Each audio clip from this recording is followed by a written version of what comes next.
I hope you're not going to be upset if I get off because I have to finish off my Pesach guide. I'm already 3 weeks late. Okay, let's go. Kamatim, sei gebencht.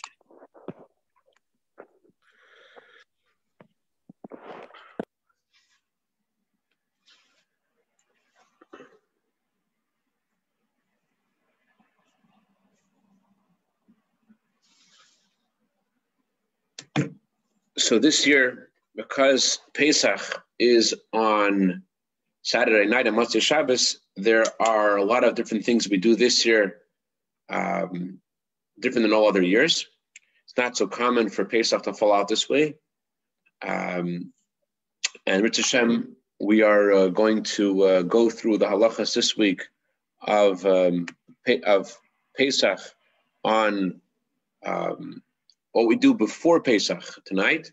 Go through that tonight. And God willing, next week, we'll go through the halachas of the night of the Seder, how it's different on when the night of the Seder falls out on Saturday night. So the first item that we're going to discuss is the fast of the firstborn. In order to thank Hashem for saving the firstborn from the firstborn Jews, and Hashem slayed all the firstborn of the Egyptians.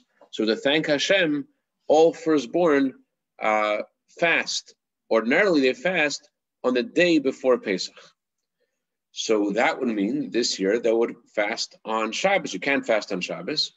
So the fast this year, instead of being on Shabbos, it's going to be on Thursday. Now, when Pesach falls out on Friday night, the fast is not on Thursday, it's on Friday. So how come this year the fast of the firstborn is on Thursday? The answer is, Alter Rebbe says that you're not supposed to set a fast day to begin with. In Koven L'chatchila, you don't set a fast day to begin with to be on a Friday.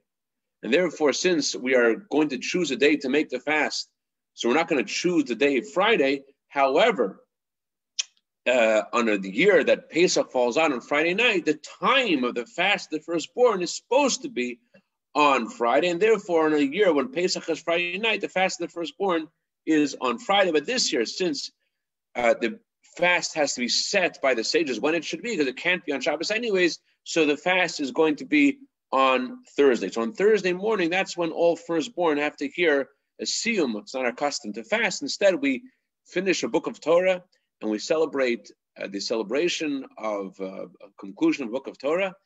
And God willing, we're going to have Yosef Waxhall is going to conclude the entire Seder of Mishnayos, all Mishnayos. Ritz Hashem, one of our Bali Asiyums, be great simcha. Anyway, so when you finish, when you hear the siyum, that exempts you from fasting. That's the first item of business. Then comes Thursday night. Thursday night is a time when we need to search for chametz. Ordinarily, we would search for chametz on night of the 14th. Night of the 14th is Friday night. You can't search for chametz on Friday night. So instead, we search for chametz on Thursday night. Usually, if you're checking chametz, searching for chametz before the time, before the night before Pesach, let's say, as Alter writes in Siman Taflam Amud Vav, if someone's leaving their home early and they want to search for chametz before they, I think Charles, you had this question last year, I think, or 2 years ago. If someone searches for chametz before the night of the 14th, they don't say a bracha. But this year, since this is a time when everyone has to search for chametz, therefore the halacha is that you do say a bracha. Since the time of searching for chametz of everyone is the night of the 13th, so it's different than a year when you would search early and you wouldn't say a bracha. This year, because the set time to search for chametz is the night of the 13th, we do say a bracha. As the Alter writes in Siman Taflam Dalas of Aleph, Makdim and Akol Livdik, everyone checks earlier, one day earlier, and they say a bracha then. And after we search for chametz, we make the declaration of Kol Chamira. Kol Chamira is said twice. The first time Kol Chamira is said is for all the chametz that we don't know about. There is chametz that we do know about, and we intend to continue eating.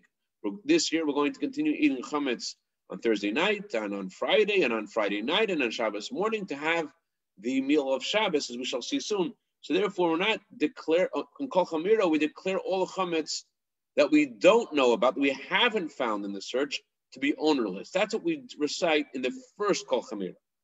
We've looked for the chametz, we haven't found all the chametz, so whatever we haven't found, we declare that to be ownerless. That's done on Thursday night, not including the chametz that we do know about, which we're going to get to later. We can't destroy the chametz as we usually do and make a fire the day before Pesach to destroy the chametz. This year, again, you can't burn the chametz on Shabbos. So instead, we do the burning of the chametz on Friday, and we do the burning of the chametz before midday. The reason we really, technically, you'll be able to burn chametz all day because there's no prohibition of owning chametz on midday on Friday. Ordinarily, we have to worry about the prohibition of owning chametz, which begins before Passover. But this year, the prohibition of eating chametz or owning chametz doesn't begin till Shabbos afternoon. But the reason we have to burn the chametz on Friday afternoon is in order that no one should make a mistake on another year and burn the chametz later. And therefore, this year, chametz is burnt before midday. So after you burn the chametz on a regular year, that's when you would recite two things. You would recite the second Kol Chamira for all the chametz that you do know about, that you have not declared ownerless the night before, because you kept some chametz for breakfast, and now you declare all the chametz that you do know about, that you don't want to have any connection to it anymore, and it is whatever chametz that you do know about, you don't know about any chametz at all, it should be declared ownerless. But you can't do this now on Friday morning, because you know about the chametz you're going to eat on Friday night, the chametz you can eat on Shabbos morning, and you're not declaring that ownerless. So you can't say Kol Chamira. But there's another thing that we do recite on Friday morning, or that we would recite when we burn the chametz, and that's a very beautiful prayer called Yehi Ratzon. We tell Hashem, just like I have destroyed the chametz from my home and from my domain, so too Hashem remove all of the chametz, all the negativity, all the klippa, all the evil from the world. That's a prayer we ordinarily recite on the day before Pesach. However, this year, you can't really recite it on Friday morning because you haven't destroyed all the chametz from your jurisdiction yet. You can't just say it either on Shabbos morning because that's at the time you're destroying the chametz. So when should you say it? So practically, the Rebbe said the Yehi Ratzon on Friday morning. So that's when we say the Yehi Ratzon. And the second Kol Chamira, the second declaration of all the chametz that we do know about, that should be declared ownerless, that should not belong to us anymore, that declaration we make on Shabbos morning after we finished our meal and gotten rid of the chametz.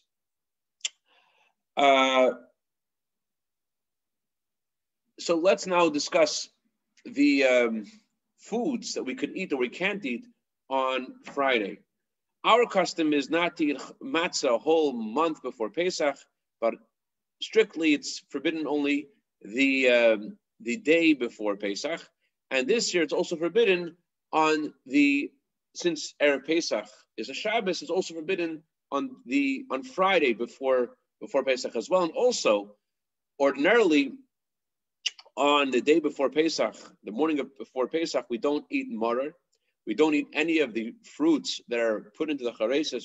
That's a Chabad custom not to eat before the Seder. And this year, starting already from Friday, we don't have those items that are put into the Seder as well.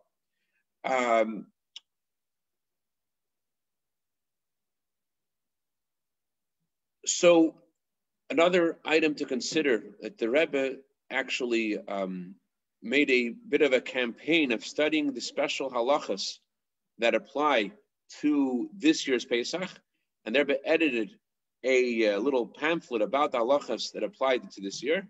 And one of the things the Rebbe mentions in that pamphlet is that you should wash all your garbage cans before Shabbos, and for the chametz that you intend to use on Shabbos, should have another garbage bag, but all the garbage cans, and every year as well, before Pesach begins, you have to wash all of the garbage cans. They shouldn't have any chametz attached to them. Okay, so you're preparing for Shabbos. What are you eating on Shabbos? So you're not going to only eat Pesach food because, again, you can't eat matzah for Lechem Mishnah. You have to eat chametz for Lechem Mishnah. But on the other hand, your whole house is already ready for Pesach. So what are you going to eat? So the answer is that you should eat Pesach food aside for the challah rolls. The challah rolls, you leave a sufficient amount, not too much because you have to get rid of whatever you're not going to eat, but sufficient amount to have rolls for 2 rolls for Friday night and 2 rolls for Shabbos day. Some people prefer to use pitas because they don't make so many crumbs. But besides eating the pitas, whatever the other chametz, besides eating the chametz for the mitzvah of the Lechem Mishnah, you're also going to eat the regular Pesach food. Is to be conscious of a few halachas when you eat a meal on Shabbos. When you eat a meal on Shabbos, and whenever you eat a meal, of course, actually, whenever you eat a meal on Shabbos, you have to make kiddush in the same place that you eat. So here, because you're also going to eat these challah rolls, it's not going to be so convenient to have the challah rolls in the same place you have the Pesach food. So you have to consider exactly what you're going to do. Rabbi Brian, in his great halacha share that he just posted, he mentions 3 possible solutions. Either you eat the challah rolls before you eat and you may bench before you eat the Pesach food, or if you're able to somehow to have the challah rolls in the same place that you have the Pesach food, even better if that's possible, because then you're eating the challah rolls in the same place. The issue with eating the challah rolls and benching before you go to the place of the Pesach food is because there's an issue with that, because you want the cholent and the Pesach fish and kugel, whatever you're going to eat, you want to be part of the Shabbos meal. That's why it's not so preferable to bench immediately after you have the rolls and then to have the rest of the food, because you want to be part of the Shabbos meal. But if that's not possible, that's something you could do. There is another issue with having the challah rolls and then going over to the Pesach food, and the issue with that is that there is a halachic question about the brachas that are said once all the bread from the meal is removed. The reason why the bracha of a Motzei covers the meal that you're going to eat is because the meal you're eating is part of the bread that you made a bracha Motzei on. But if you completed eating all the bread, so then how can you now continue eating without another bracha? You've finished all the bread. So therefore, some people, what they do is they eat the Motzei, they finish most of the roll, and then they go eat the Pesach food, and they go back to the place where they ate the challah rolls, just so they should continue eating the challah rolls. But I think it got you all confused. Bottom line is that on the night, Friday night, you only eat challah rolls. You don't make other chametz stika food besides the challah rolls. Why not? You can't make other food because any chametz stika food, because you're going to have an issue with cleaning the pots. Ordinarily on Shabbos, you're not allowed to wash a pot that you're not going to be using that Shabbos, because if you wash a pot, you wash a bowl that you're not using that Shabbos, why are you washing it? You're washing it for after Shabbos. You're not allowed to wash on Shabbos for after Shabbos. That's called being meichim Shabbos achel. So it's an issue of washing on Shabbos for the sake of using it after Shabbos. So in this scenario, you're not supposed to make any chametz stika food other than those dry challahs. You're not supposed to make any chametz stika food, because that will make you need to wash those pots. You'll have to wash the pots because you have to get rid of all the chametz. But you don't want to get into that scenario of having to wash the pots, because again, you don't wash pots that you're not using on Shabbos. But if you did make chametz stika food and you didn't obey the words of the sages not to make chametz food for this Shabbos, you made chametz stika food, so you have to wash the pots. And it's not considered preparing for after Shabbos, because you're required on Shabbos itself to get rid of the chametz stika, the chametz stika remainder that's been attached to the pots, because you have to wash that off. Why have to wash that off? Because you don't want to transgress the ownership of chametz on Pesach, and therefore it's not considered preparing from Shabbos to after Shabbos, because Shabbos itself requires you to wash those pots because they have chametz on them. But the best thing is on this Shabbos before Pesach, next Shabbos, obviously, not this Shabbos, the Shabbos before Pesach, the best thing is not to eat the food you're eating on the Shabbos is all Pesach food. The only thing that's not Pesach is just the rolls. You can't use matzah, so you just use those rolls and that's it. So that's what you have on Friday night and Shabbos morning. You're supposed to daven quickly, so you'll be able to finish eating the chametz, the rolls you're going to eat for the second meal of Shabbos on Shabbos morning. So you daven early and finish early, so you'll be able to finish your meal before that time, the time that's prohibited to eat chametz. Then once you finish eating the chametz, then you would make the second declaration that all chametz that I do know about should be considered ownerless. What about those crumbs that are left over from this meal?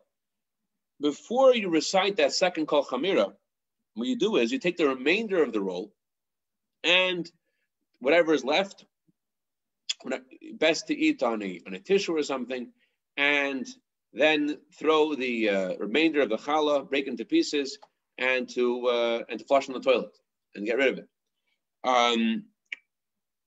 And then you recite the kol chamir and declare the rest of the whatever chametz you knew about to be considered not yours anymore and ownerless. So you eat the rolls, whatever's left over, you throw in the toilet. And the little paper plate or something, if you ate on a paper plate, whatever, that you could throw in the garbage. What you can't do is, people make a mistake, you can take the remainder of the roll, wrap it up in the tablecloth and put it into a garbage bag.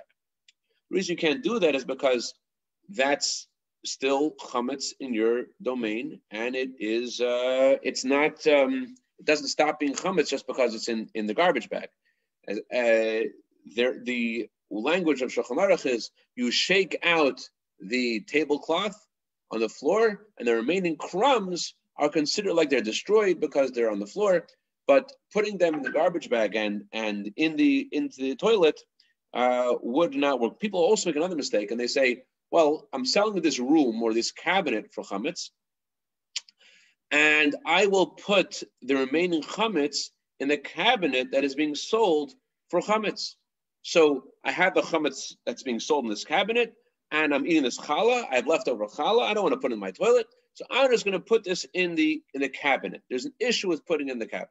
What's the issue?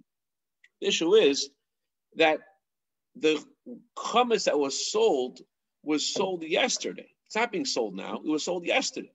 So you can't now add to the sale and put chametz now in that cabinet, because that it's identical to taking the chametz and putting it in a non-Jew's house. It doesn't stop being yours just because it's in someone else's house.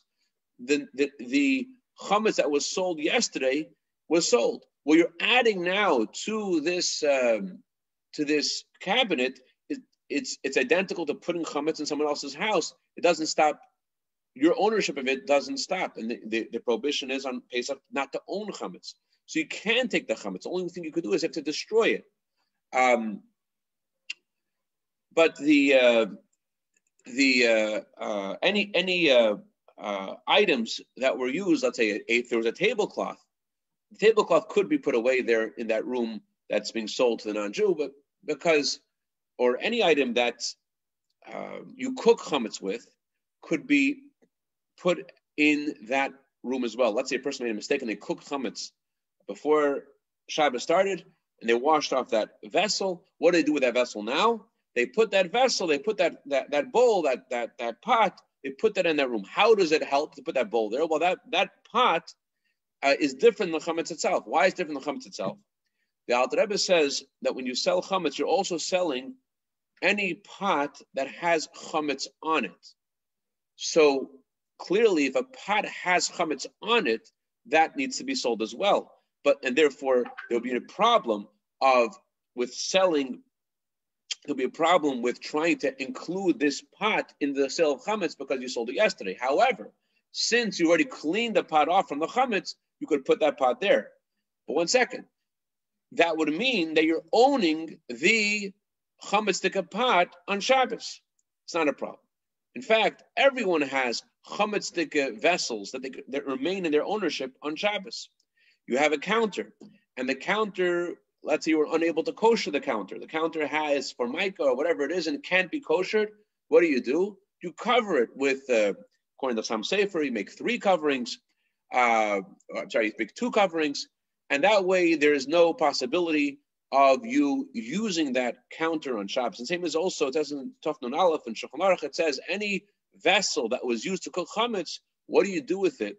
On Pesach, you put it in a room so that you won't forget to use it on Pesach. The issue is not ownership. You're allowed to own something that doesn't have chametz on it.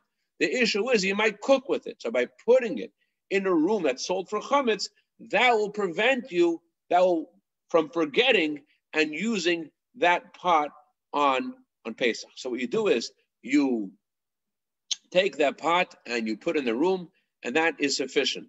However, the chametz itself, that's an issue. You have to get rid of it. What if you have a lot of chametz left over? So there is and you can't fit it all into the toilet. So one possibility is to give it as a present to a non-Jew. Another possibility is to put it into a bleach solution. But the best thing is, again, not to get into this issue. What some people do is they have egg matzah. Egg matzah is a great solution because it's not regular matzah and it's not chametz. The problem with egg matzah is egg matzah mezainus, and on Shabbos you want to make a bracha meitzi, and you can't make a bracha meitzi on egg matzah unless you have 4 measurements of an egg, which is about 8 ounces, and that satiates you, which is quite a lot of egg matzah. You're not allowed to. So otherwise, you're not allowed to say a bracha hameitzi on it. You say mezainus, which is not what you usually do on Shabbos. On Shabbos, you usually say hameitzi, and you have lechem mishnah. There are those who say that there's a whole discussion about how exactly the sale of chametz works on this kind of a year, because the sale for chametz is done on Friday, right? So you're continuing to eat chametz. So the chametz you're eating, how does that work? Was the chametz you're eating part of the sale? Well, it wasn't part of the sale because you're still eating it. So some say that it was sold, and in order for a sale to be valid, there is what's called a kinyan, an act of acquisition. And the act of acquisition was done on Friday with the intent that the sale should only take place on Shabbos, and that perhaps that may, if that was true, that would work. The problem is, Rabbi Akiva Eger says that does not work. It says it's forbidden to make a kinyan on Friday, so that should work on Shabbos. It's an issue, and therefore you cannot assume that the challah you're going to leftover challah you're going to put in that room, and relying on the sale that was made yesterday that it should only apply on Shabbos. Not done that way, because Rabbi Akiva Eger says you're not allowed to make a kinyan on Friday for Shabbos. There's another option. Others say, well, how about this? The kinyan is done on Friday, and what is being sold? Whatever is in the designated chametz area is going to be sold. There are some items there now. There will be other items there later, and whatever items will be there tomorrow will be included in the sale. There's an issue with that. The issue with that is that halachically that's called breira. Breira means where you do something and you haven't yet designated what you mean by that act. So the sale is being done, and we don't know what the meaning of the sale is until tomorrow. And we want to say that, what's being included, what I did yesterday, retroactively, it should include whatever is put in their room today.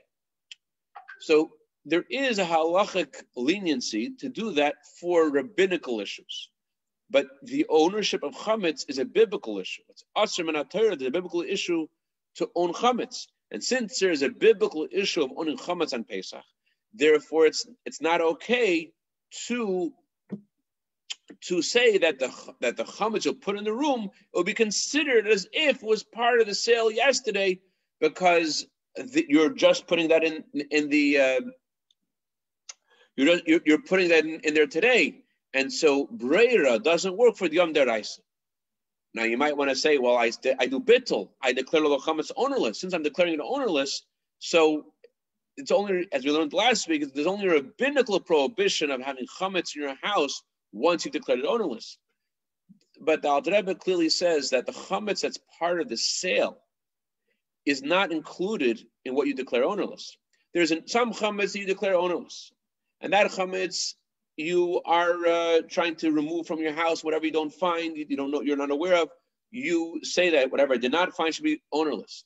The chametz you put in those closets, that's, you're selling them. You don't have to declare them ownerless. You got to keep them in your house because they're not yours. So if you're putting a challah roll into that room on Shabbos morning, clearly that's not part of the sale, and therefore there is an issue with doing that.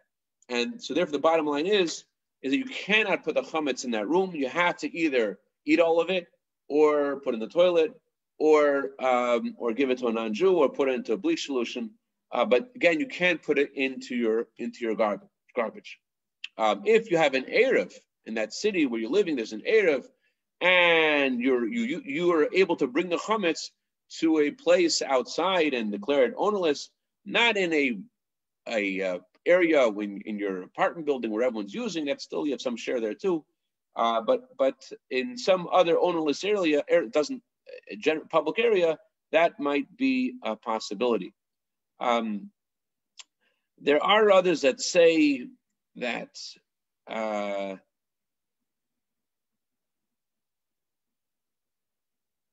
don't confuse you with what others say. Let's say a few more practical things. The Rebbe once verbringed on Shabbos, this kind of Shabbos, in 1981, and the Rebbe said he's not drinking wine, as it says, you're not supposed to drink wine on Shabbos afternoon. Instead, the Rebbe came to verbringen with bananas and water. You're not allowed to prepare on Shabbos for the Seder. Anything has to be done for the Seder. You can't prepare on Shabbos, you can prepare on Friday. You're all ready for the Seder for Motzei Shabbos, that's fine. But you can't prepare on Shabbos for Saturday night. After we say Mincha on Shabbos afternoon, we say Mincha a little bit earlier because we have to say Shabbos HaGadol, aside for the drasha of Shabbos HaGadol, which you can't do on that Shabbos, but everyone's busy in the morning to rush home. That's done this coming Shabbos. But after Mincha on Shabbos HaGadol, we recite the Haggadah, and after the Haggadah, we say the Korban Pesach. And Alter Rebbe says the Korban Pesach is supposed to be recited before Shkia. One more practical thing, and that is people have false teeth and need to kosher them before Pesach, should kosher them before Shabbos. When you want to get rid of the challah that's left in your teeth on Shabbos, so you could use a dry toothbrush, you could use cut up floss, you could use a toothpick, but you can't use anything that's going to make your teeth bleed. If you're the type of person that your teeth always bleed whenever you clean them, you can't use a toothpick, you can't use denture, you can't use dental floss that's make your teeth bleed, but otherwise you can. If you have fillings and you ordinarily before Pesach you drink hot water to, so to speak, kosher your teeth, that could be done on Shabbos, just drinking hot water, but to immerse something into to kosher them as before to kosher an item that comes out of your mouth, that should be done before Shabbos begins. Main thing is that the Eibusher should send us Mashiach Tzidkenu, and we should celebrate Pesach in Yerushalayim HaKodesh and celebrate tonight in Yerushalayim HaKodesh and with dancing and singing. Have a wonderful evening, and see you soon.